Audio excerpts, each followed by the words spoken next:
Hey, yo, welcome to the QB School. Fired up for a little Thursday bonus edition. Yeah, this should be a good one. Short, sweet, locked in, ready to go. We are here answering questions, dialed in, locked in. Keep it, get it, and here we go. Hit me with some questions, and let's crank this sucker up. Kyle, what's going on? Daniel, lock in with school. If you got to do this school or that school, do that school. Come back to this school. This thing will be here. Fired up. Johnny, boom. Crank this thing up for a little Thursday edition. We are locked in here. Really, whisper. This is going to save me a significant amount of time. So I am very glad that you are here. We are doing a live today instead of a video. This live usually lasts around a little half hour-ish. Videos usually 4 or 5 times that long. So locked in for tomorrow's video, little sneak peek. We're going X's and O's. Haven't done an X's and O's for a long time. So I'm excited. The concept that we're doing, keep it a little bit of a secret for a hot minute, but I'm sure we'll get some guesses. And if I see it correct in the chat, I will call it out. But fired up. Do me a favor. If you're here, thank you. If you haven't, crush the like. Crank this thing up. See if we can get a nice little mid-morning. What time is it? 9:11. Little early brunch. Still going. Larry, what's going on? Good to see y'all. Locked in. Yo, Nick, boom. All right, let's see if we can get in some questions here. Joshua, JT, who are your favorite QB draft prospects, not names Trevor Lawrence, this year? Honestly, Joshua, I don't know. I need to get into the film, to be honest with you. I personally really like Fields from the bit I've seen mostly on TV and the little All-22 that I've watched. After this week, post-course launch, it's draft analysis time. I'm actually excited to dive into it. I know a lot of people have the dude at BYU kind of ascending. I'll be fired up to see it. Kapea, boom. I haven't watched enough to know what I think or feel, but I will be bringing it to the channel in thick amounts starting soon. Zach Wilson, there you go. Ayo. Appreciate it. Checking in. See, I was thinking about all the UK people, the global audience, the global reach of what we're trying to do here. There actually is a great kind of American football global community. It is tough to get content over there. I know. I've lived there.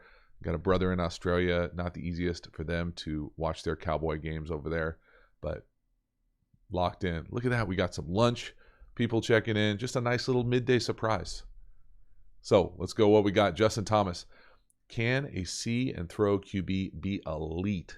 I think that they can work towards being elite. I think it's hard if you don't work towards a level of anticipation to play consistently at the highest levels. Now, you still see some guys who are freak athletes have freak athlete type seasons in the league, but over the course of a decade, over the course of half a decade, in my opinion, it's difficult to play quarterback at a high level and not have some level of anticipation. And I think if you're at lower levels of football, if you show any level of anticipation, you're going to really quickly ascend your performance, specifically at the high school level, even the college level, even high D1 levels.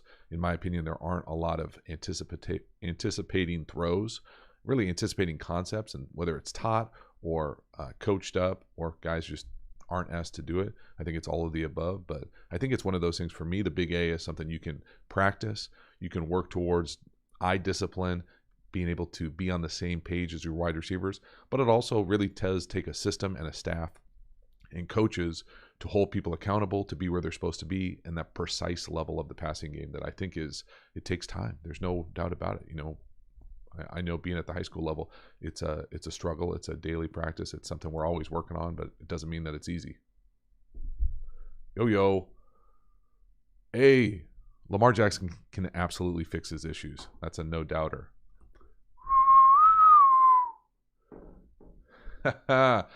Daniel, come on, man. You got to keep it positive. It's looking like it's going in the right direction. Daniel, this is a good question. The California football scene, and really a handful of states that haven't played at all, is difficult, especially if you're that junior, really all ages. But for me, the thing that we try to do is just control what we can control, be prepared to hopefully get some sort of condensed season this spring, ball out, see what happens, and make sure we've done everything we should have done, the last 15 months to give us an opportunity to have a good, successful, fun spring season. We're optimistic. I'm optimistic. See what we got. Johnny, when you show young QB what is open and what is not, do you have benchmarks, or do you just show a bunch of examples and it's all experience? Johnny, that is an excellent question. One that is answered explicitly in a course, how to beat every coverage. What is open? I know what is open is a hot topic out there in the football systems world. For me, it's probably not as complicated as what I think it's perceived occasionally to be, depending on who and what you're talking to and what you're dealing with. For me, what is open is, can I throw the ball to the person I want to throw the ball to and not have a defender hit it? And if I can, that's open for me. So open for me is different from open for you. I throw, by NFL standards, probably more change-up type velocity. But if I go out to the beach, I probably throw a little bit harder than the person sitting next to me. And so it depends on the person. That's why it's a little bit difficult to answer. It's not one specific thing. This is open. For me, this is open because of, X, Y, Z. I think when you're playing, it's an element of, what is my skill set? Can I get it in there? Is it timing? All those things locked in together. But for me, I think it's one of those things that can be overcomplicated depending on who and where and what you're talking about. But for me, what is open? Can I get it in there? Is that guy going to put his hand on it? If he is, it's not open. I want to go somewhere else.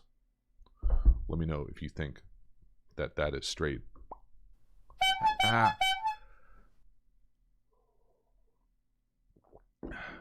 Good, Daniel. All right. Oh, what we got? I see Alexander S. New name in the house I haven't seen. Also, how much off the field connection is necessary for a QB wide receiver to develop chemistry?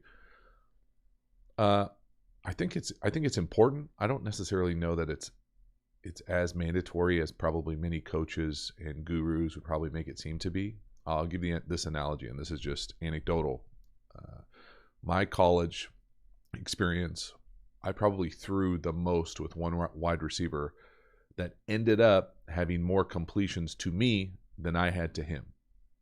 So what do I mean by that? I mean, this is a guy who worked hard, was always available, wanted to get better just because of, ability, injuries, never got a chance to really play consistently. But he and I could go out there and do our route tree on air, left and right, without having to talk. And 2 times over the course of 5 years, we didn't have the ball hit the ground. That's 25 throws on each side, throws down the field, and we didn't have to talk. We knew the tree that well. We knew each other. But I never threw him the ball in the game. He literally threw me more reverse passes back to the quarterback than I threw to him. And so I don't think it's a mandatory thing. I think it certainly can help, but I think it's more about everybody, the team, the unit, working their craft at some point, whether you got jobs, whether you got time available, whatever that looks like. God forbid you practice at practice and get better at practice, all those things. But I do think it's one of those things that looks good in a little tweet, or looks good, trying to tell somebody that they have to go get better on their own. There certainly is an element of that, and I think you can accelerate your improvement by doing that, but you don't have to have the whole skill unit out there to think that it's got to be precision all the time. I really don't think that. Boom. Coffee with Coach. FYI, my fiance is also learning a lot about your courses and videos, so thank you. I appreciate that. Good stuff. But she also thinks we are constantly on Zoom meetings, so she sees you so much. Well, that's a good trick. I like that. We can faux Zoom. I like the faux Zoom. I need to actually get some faux Zooms. My Zoom game has actually fallen off probably the last few months. I don't know if I just got exhausted with it or what. But if we crank up our season out here in California, I'll be back to the Zoom gate pretty quickly. Capella, ba-boom. See what we got here. How would you compare coaches' game plan scheme creating a successful QB version versus an elite QB on their own merit? Thinking of backups' successes this year. This is kind of a cop-out answer, but it's the truth in my opinion, or at least my perception of it. I think it depends. I really do. I think some systems are better fit for certain types of players, but at the end of the day, if you put Patrick Mahomes, Deshaun Watson in any system, Russell Wilson, they're probably going to be pretty successful. Now, when it comes to backups, I think backups can really help themselves or pop more when they get an opportunity if they have a real familiarity with the system. And so, what's the dude's name who played in Washington? I want to say Heineke. At the end of the year, splashes, comes out of nowhere. Well, in reality, I don't know that dude's story in detail, but I think he was in that system before and knew the system, and so had an opportunity to be not necessarily, fluent in it, but wasn't coming in off the streets, and the ability to have some familiarity with it, to know the reads, to be able to play faster. That's the thing that I think, you hear all the time, that the speed of the game, you got to be able to adjust to the speed of the game. It's faster in the league. It's faster on Sundays, and all that is true. But if your capacity to process at the line of scrimmage, something that Tom Brady has been the best at for, 2 decades, just to play fast at the line of scrimmage within the pocket once the ball is snapped. You have to know where everybody's going to be. You have to have some level of mastery as far as being able, and then compound that with then being able to anticipate, and having a relationship with guys on the perimeter certainly helps. But, for me, I think it's always going to be a combination. It's never going to be just one or the other. But I think for backups to come in and be successful, I always thought that it was easier. I know personally from my experience, it was easier to be a backup on a system and to feel comfortable like I could go in and play at a level that we could win with if I knew the system before I showed up there. So you come in with some level of kind of expertise that you're not learning and also backing up. And you can fill in that type of mindset. I just thought was easier for me anecdotally. Boo-boo. I'm going to butcher this name. Yeah, there were a lot of backups. Sure, you're not wrong, Capella. Coach Grays. Yeah, ba-boom. God, I just saw a question I wanted to think. Do you think Blazes, oh, God, I'm sorry about the name. Do you think, can somebody be an NFL quarterback from Europe? I absolutely think that this will happen at some point. Yes. I do think it is incredibly difficult to get. The analogy that I would use is, can Americans go play high-level European soccer in the club world? It's pretty rare. Like for a long time, it was goalies. No offense, but the goalie might transition to like playing D-tackle in American football. You get a big guy to come over here and play, that type of thing, genetic freak. But to play that type of position that's on the ball, I think it takes kind of a special thing where, maybe there are some American ties, you spend some time in America, something to, and or maybe, a coach or system transplants over there and builds a great kind of club, neighborhood, youth, whatever the European model is for that American football to succeed. But to go from not playing football to just playing football in college over here is tough. I've seen it firsthand, even in Canada and even, Europe, in Germany, when I was there a few times. There were some good players, but playing the skill position players, or the positions that touched the ball, it was just harder. And really, I really like the soccer, international football analogy, because it is like that. It'd be like, I got the American first touch when it comes to soccer, that type of thing, as far as, but I don't think it's impossible. You do see Americans go play international soccer or go play European soccer. You started to see more and more of it, but really they've started younger and younger and kind of buying into that model. I think it would be similar where, a European quarterback decides this is what they want to do. they come to the States, maybe do high school in the States, and then it happens. Joe, what up? Yes, sir. 300. Congrats, my man.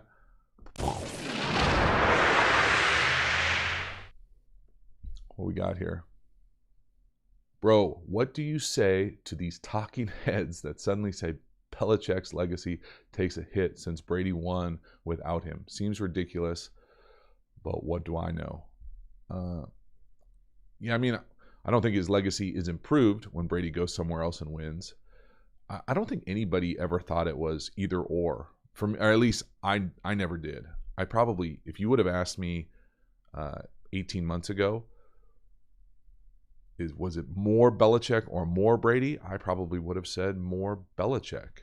And to be honest with you, I probably still lean towards more Belichick, just because his role in that organization over the long period of time, he developed Brady. Brady is a part of that, legacy, that system. I don't think Brady happens, necessarily like he has happened in a different organization. So all of that to me is a reflection of Belichick. Now, I don't think either of them exist independently, either if they go other places. You saw Belichick in different places. Belichick was successful as a coordinator. He was, I would argue, mildly successful as a head coach with Cleveland, before. And so I think it's always going to be a little messy. I think that organization mildly thrives in being able to close out the noise and just kind of focus on their own process and do that. But does it take a little bit of a hit? Probably, but it's probably more recency bias than anything else. I think it, more than anything else, I think it just lifts up Tom Brady's, legacy in that regard, that he was able to basically take elements of the Patriot way, the Brady way, to Tampa Bay. I mean, really, he brought his friends. It was like a, carpool down there. And so, to think that he went down there as like a Michigan Wolverine and did that, like, I don't think anybody thinks that. And so for me, I don't think you can separate it. I think, to your point, I didn't watch a whole lot of talking heads, but I can imagine the talking heads, just trying to say something that splashes or clicks. And it's easier to say, it's all Brady, or, Brady did more than Belichick. I think that it really, like any relationship, especially relationships that are that long, it's fucking complicated, and it's interwoven, and you really, at the end of the day, probably can't separate those two guys from themselves. I think it's complicated because probably one of them is not a great kind of individual relationship guy, but that's just my hot take. Let me know if you think Brady is the man, crushes it. Do me a favor, appreciate everybody, 85 of our closest friends hanging out. Crush the like if you haven't already. Chris, hey, British Clint Dempsey. But I mean, like, on European standards, is Clint Dempsey, a phenomenal European club player? If there was only one position for whatever team he played for when he was in the Premier League, would he be the starting quarterback? Would he be the starting, midfielder? Maybe for a hot minute. I don't know. I didn't watch him that much. What we got here? Robert Coslow. Hopefully I said that right. Who would have a higher price tag? Wilson, Seattle, or Watson? Wilson, Seattle, or Watson, Dallas Mavericks. I don't know the Dallas Mavericks.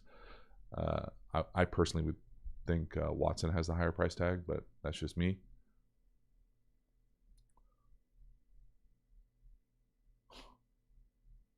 See, there you go. Nick Evans locked in, filling me in with the Clint Dempsey hot takes. Cheers. Coffee.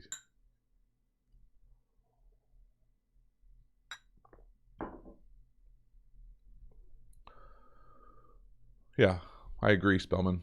It's it's not that it's just not that sexy to talk about when you can't like pull it apart and be kind of like binary with who takes the credit.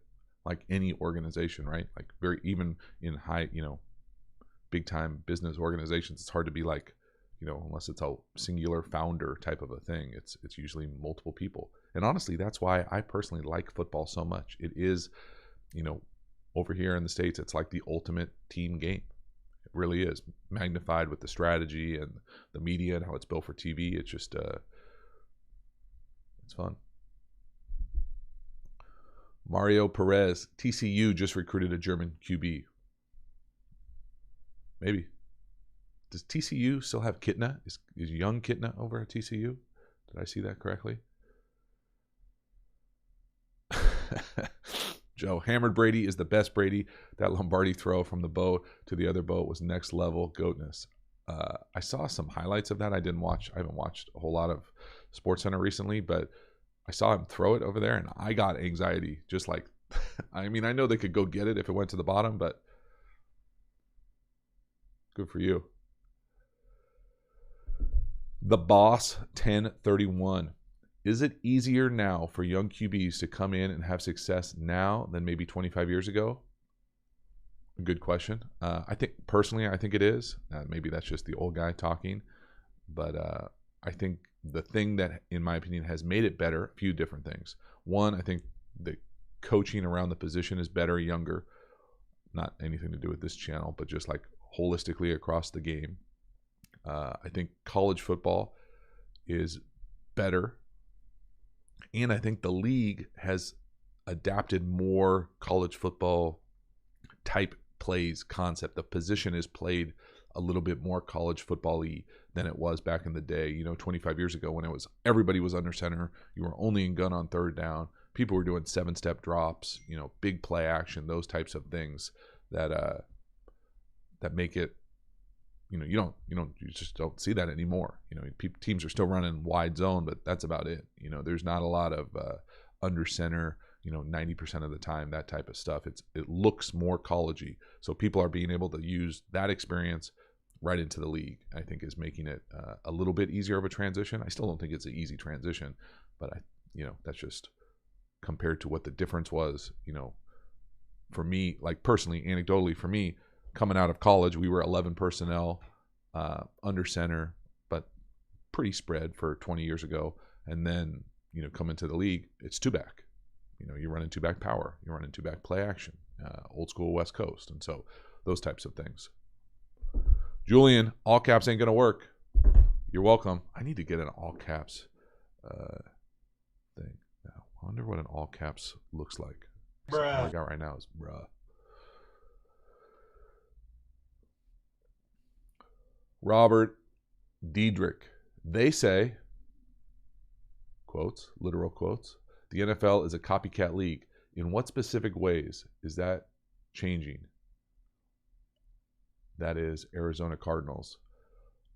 I think many people say it's a copycat league. I think it's the evidence for that is just how teams will, if they see something successful work against an opponent, you just put it in and do it. And most guys have experience doing it. In fact, most systems are adaptable enough to be able to, run pretty much similar plays. All the coaches kind of know each other. All the books are kind of available, those types of things that, that's why it's called a copycat league.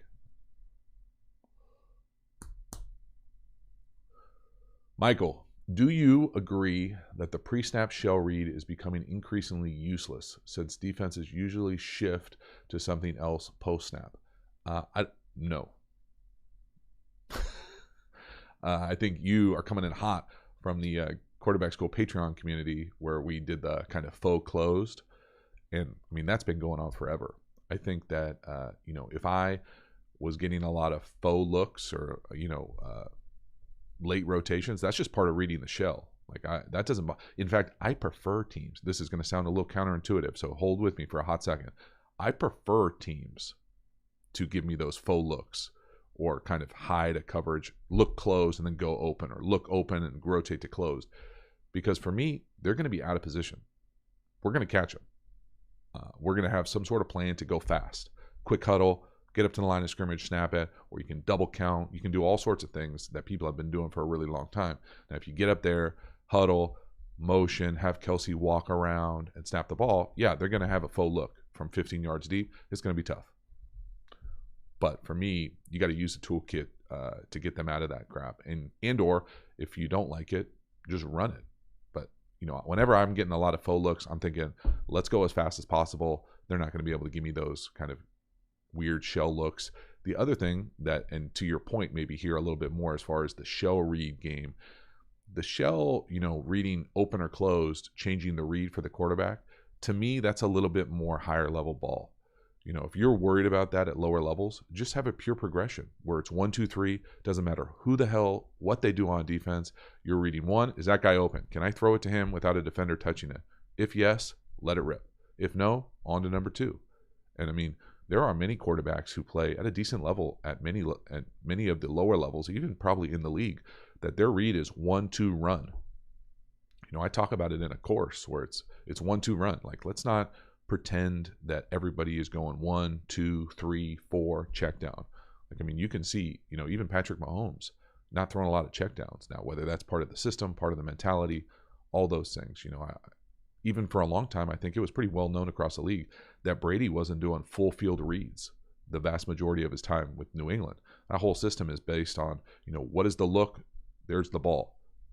It's all about that kind of recognition, and to be able to, not have to go 1, 2, 3, 4, 5 all the way across the field. That's 7-on-7 stuff. That's not real football. And so, I always thought that the shell recognition game was just one indicator. It's not the only indicator that allows the quarterback to play a little bit faster, but I certainly think it helps. Boom, boom. And we got 118 hanging out. Boom. I need some more of these. White Russian season's actually coming to an end here. We got Easter around the corner. Chris, hey. Jaden, what's going on? Nash in the house. Let's see what we got here. I just saw a question I wanted to do. Dang it. Chris A. JT, is it the 28 touchdowns, 0 interception stat that makes some analysis say Lance is better than Fields, or is it based on his overall potential? I would say probably both, but more on the potential thing. For me, I haven't watched enough of the dude from North Dakota State. I know I did one game last year. It's going to be hard to evaluate him.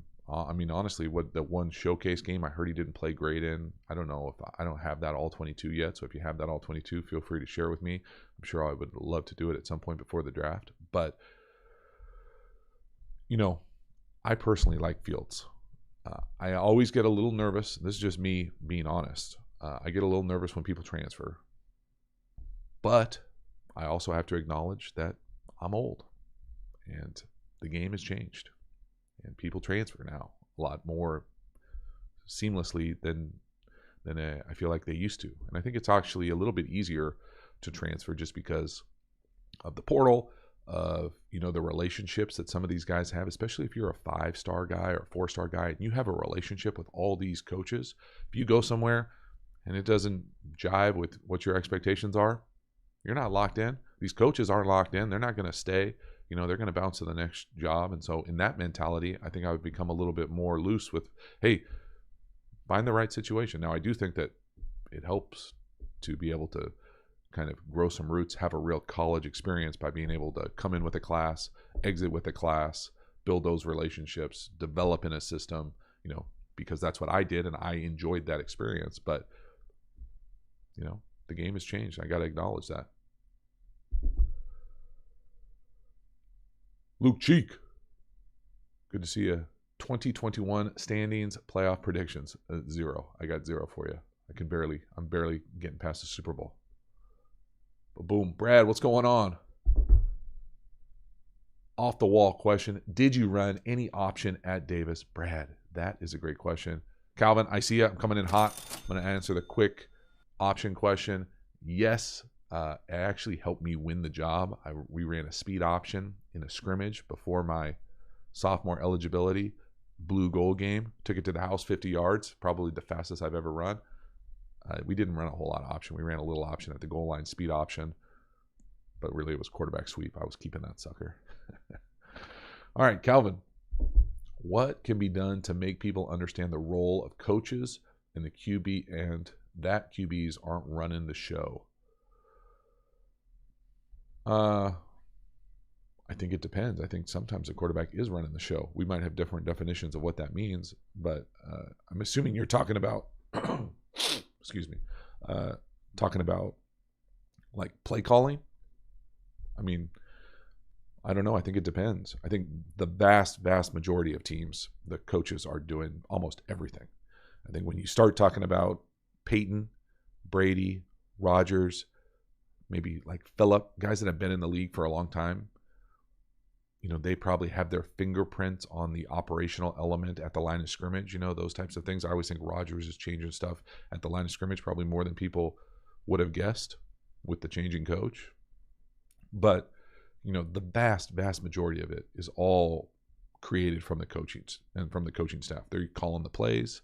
It's hard to call your own plays. It's hard to call plays in 2 minutes when the coach says, you call the plays. In fact, at our high school practices, sometimes I like to just tell the quarterbacks, hey, you call the play. One, because I want to see what they call, because what they call is what they're comfortable with. But I also want them to be like, oh, this is not easy to do. Like, this is kind of hard.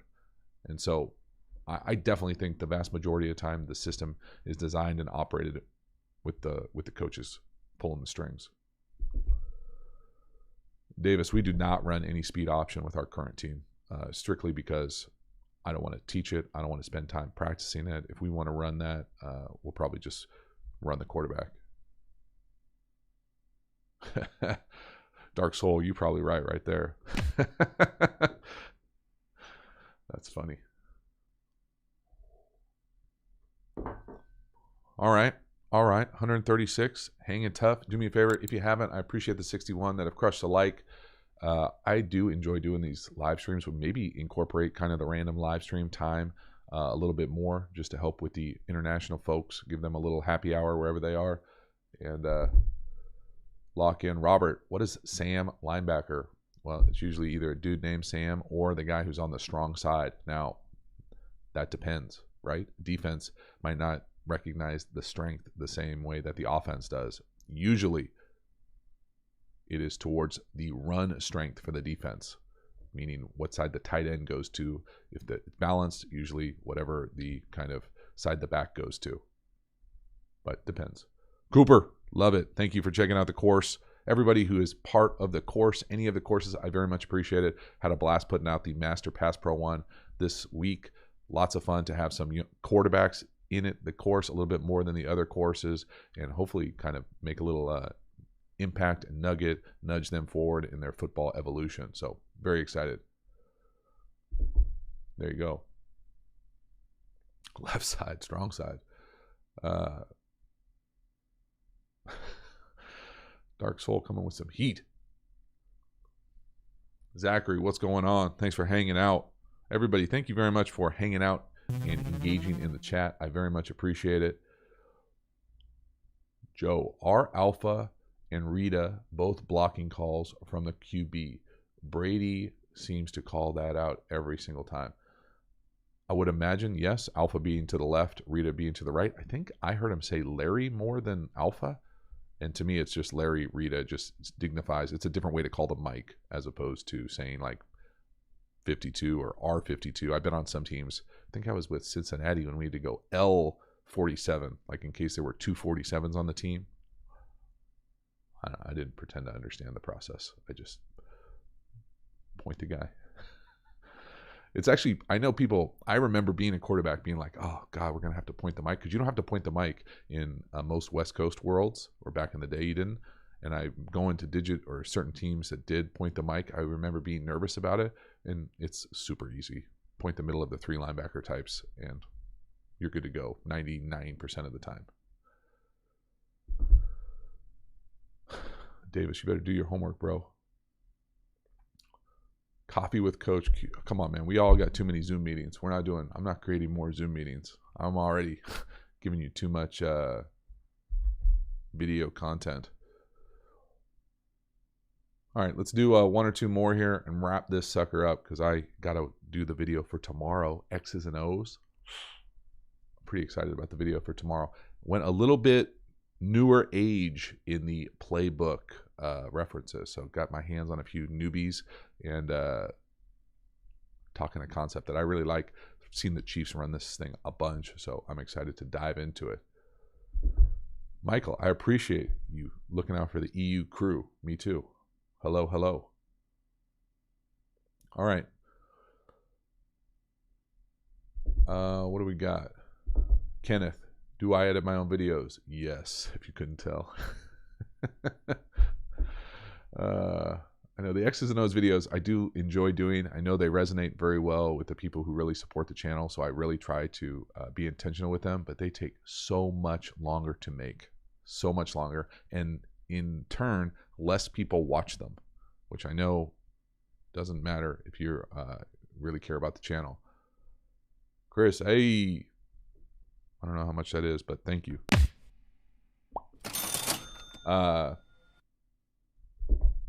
Forget what I was talking about. The concept video. Yeah, it'll be a good one. It just takes way longer. And some new playbooks. So I'm not, it's different. The other concept videos, when it's a playbook that I played, I studied, like I know those concepts really well.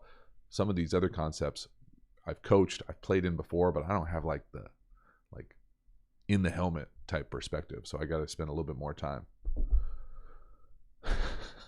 Thanks, Davis. That's awesome. Michael, yes. Appreciate you. Boom. Boom. I like this one. Although I think it's right over my watermark, so it's not quite as cool. All right, here we go. Record uploads. It took me a bit for the X's and O's videos to really sink in with me. I'm glad to have given them the time, though. Well, I appreciate that. They probably are a little bit more in-depth, especially if you aren't familiar with some of the language. So try to roll it back and shout it out for the people in the back. So I appreciate it. He's back, Michael. Brian Kim, how does a player, say a receiver, nice offset use of commas, know which route he is supposed to run in a play XYZ? That depends on the system. I think most oftentimes the easiest way to answer that is in a digit world where, say, the play is 757. Okay, that's what they would call the wide receiver routes, the tree, quote unquote, the route tree. I think I have a video on if you're that interested in it. Usually that is the X wide receiver, where the weak side wide receiver is the first digit, and then it goes then it goes whoever's the receiver inside of that person has the next digit, inside has the next one. And usually, the vast majority of the time, it's XYZ. Now, if the two receivers are on the same side in like a slot formation, then it's the single wide receiver starts the digits. Now, that's just overarching macro digit offense. There's no one way to say like, hey, this is how every team does it. I personally like concepts where you just say a word and it's a learned concept, 1, 2, 3, or 1, 2, 3, 4, but it varies very much depending on the system. Zach, that is an easy question. Favorite route concept? Bro, you are welcome.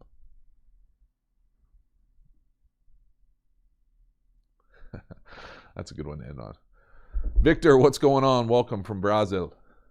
I don't even know if I said that correctly. Brazil. One more. Joshua, because I saw you being active in here. I appreciate it.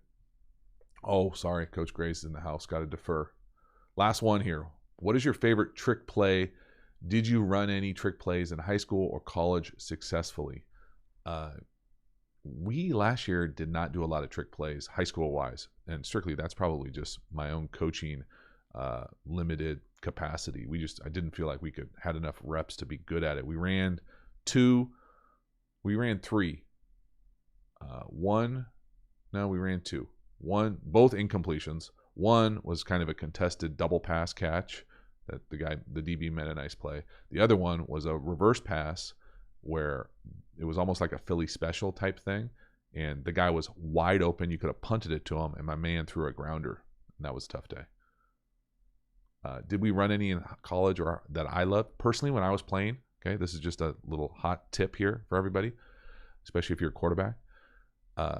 Trick plays are way better when you're the guy throwing the ball. Like, those were my favorite trick plays. So we used to run a few like fake reverses or fake arounds. To me, an around is when the quarterback is faking it or handing it, and a reverse is when the quarterback hands it or tosses it to someone, and that player reverses it. So that's the difference between around and reverse in most offenses.